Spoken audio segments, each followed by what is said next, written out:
Hello, today I'm going to be showing you how to make crispy shallots, which is a delicious condiment you can add to almost any savory dish.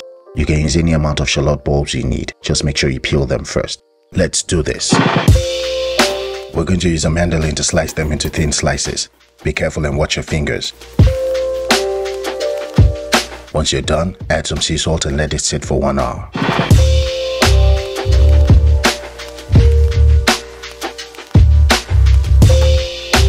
Grab a bottle of the best avocado oil you can afford.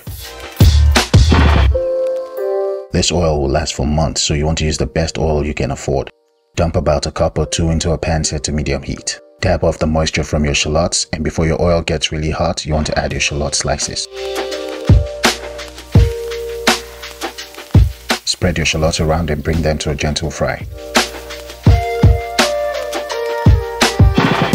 We're going to let them cook until golden or dark brown, depending on how you like it.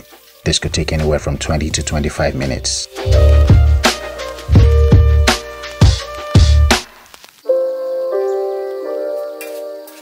When you're done frying, save the oil for use in other recipes.